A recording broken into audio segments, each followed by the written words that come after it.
మిత్రులకు నమస్కారాలు. ఈరోజు తెలుగుదేశం పార్టీ జాతీయ కార్యాలయం ద్వారా రాష్ట్ర పదవులు మరియు జాతీయ పదవులు నారా చంద్రబాబు నాయుడు గారు విడుదల జరిగింది. దాంట్లో భాగంగా రాష్ట్ర అధ్యక్షులుగా మళ్ళీ పల్లా శ్రీనివాసరావు గారిని, అలాగే రాష్ట్ర జాతీయ ప్రధాన కార్యదర్శిగా లోకేష్ బాబు గారిని, అలాగే మరియు రాష్ట్ర అధ్యక్షుడు పల్లా శ్రీనివాస్ గారిని మళ్ళా నియమించడం జరిగింది. అదేవిధంగా ప్రత్యేకించి మా కడప జిల్లాకు కడప నగరంలోని బాలిశెట్టి హరిప్రసాద్ గారికి జాతీయ ఉపాధ్యక్షుడు పదవి ఇవ్వడం జరిగింది. దానికి మేమంతా చాలా సంతోషపడుతున్నాము. ఎందుకంటే ఇది తెలుగుదేశం పార్టీ అనేది చాలామంది కార్యకర్త పార్టీ అంటే కొంతమంది నమ్మలేదు.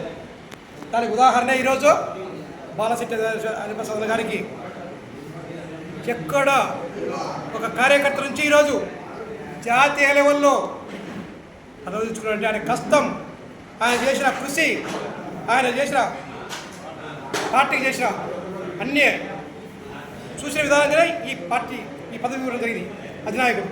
కనుక తెలుగుదేశం పార్టీ అనేది కార్యకర్త పార్టీ దానికి నిదర్శనం బాలిశెట్టి హరిప్రసాద్ గారు. ఆయనకు వచ్చేందుకు మేము ఈరోజు ఇప్పుడే అన్నగారు కలిసాము. ఆయన సెలవుతో సత్కరించి, అన్న మీకు వచ్చిందని మీకు సంతోషం, కానీ కడప నగరంలో కార్యకర్తలు చాలా ఆవేదనతో ఆలోచనలో ఉన్నారన్న. మీకు వచ్చిన తర్వాత వాళ్ళకు ఊపు వచ్చేట్టు అనిపించింది. ఈరోజు ఇండియా సర్కిల్ దగ్గర మీకు వచ్చిన పదవి ఆనందంతో కార్యకర్త ఆనందం కోలాహలంతో వచ్చి మీకు సన్మానించి, అలా విధంగా ఎన్టీ రామారావు గారికి ఆయనకు దండ వేయడం జరిగింది. అంటే మళ్ళీ కొత్త ఉత్సాహం, నిగురుగప్పిన నిప్పులా ఉన్న తెలుగుదేశం పార్టీ ఈరోజు ఏం జరుగుతుందో భయంతో ఉన్నారు కడప నగరంలో. కానీ బాలిశెట్టి హరిప్రసాద్ గారికి జాతీయ ఉపాధ్యక్ష పదవి చూసి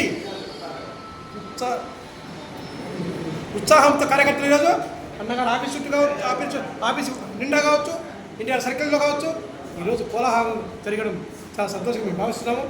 కనుక కార్యకర్త ఎవరు అసంతృప్తి చెందాల్సిన అవసరం లేదు.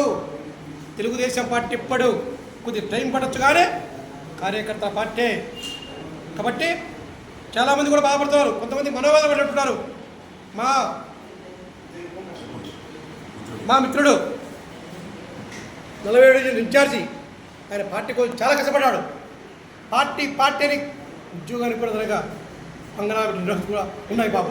పార్టీ నాకు తెలిసి ఈ అబ్బాయి తెలుగుదేశం పార్టీకి పెద్ద ఊరు లేనప్పుడు జగన్మోహన్ రెడ్డి ప్రభుత్వంలో ఇతను ఒక్కడే తిరుగుతూ వచ్చాడు. కానీ ఆయన కూడా బాధపడ్డాడు. ఈరోజు ఈ ఆనందం తట్టుకోలేక నాకు 10 సార్లు పొంచి అన్నారన్న పదం అని హరిప్రసాద్ గారికి వచ్చి ఆయన సన్మానించి ఆయనకు ధైర్యం కూడా మామూలుగా వచ్చింది. అంటే ఇలాంటి వాళ్ళు చాలామంది కడప ఉన్నారు. అందరు ధైర్యంగా ఉండండి. ఒకవేళ ఏదన్నా మీకు ఇబ్బంది అయితే ఆ బుద్ధి ఊరు ధైర్యంగా చెప్పలేదు. ఈరోజు హరిప్రసాద్ అభయమిస్తున్నాడు. ఎవరు జరిగినా నా వంతు నేను సాయం చేస్తాను, నేను తప్పకుండా ఇబ్బందులు అయితే అర్ధరాత్రి ఫోన్ చేసినా నేను ఉన్నా అంటున్నాడు. కాబట్టి ఎవరు కూడా పడవద్దు అన్నగా అవసరమైతే మనం చంద్రబాబు నాయుడు టీం, లోకేష్ గారి టీం, తెలుగుదేశం పార్టీ కుటుంబం మంది మనకు ధైర్యం ఇచ్చారు. తప్పకుండా సిటీ వైస్ ప్రెసిడెంట్ నేను చెప్తున్నా, మీ సీనియర్ కాబట్టి చెప్తున్నాం. మా సీనియర్లకే ఆనందం ఉప్పింగుతుంది. ఆ ఆనందం మేము మాట్లాడుతున్నాము. ఇప్పుడు అన్నగారిని కలిసాము, ఆయన సన్మానించి మాకు మళ్ళీ ఊపు ఇంతకు మించి ఎక్కువ పార్టీ కోసం పనిచేస్తామని రేపు కార్పొరేషన్ ఎలక్షన్లో తప్పకుండా విజయదంగా తప్పకుండా ముగిస్తాము. మేయర్ పీఠం మీద తెలుగుదేశం పార్టీ కూర్చుందని సభాముఖంగా చెప్తున్నాను. నమస్కారం.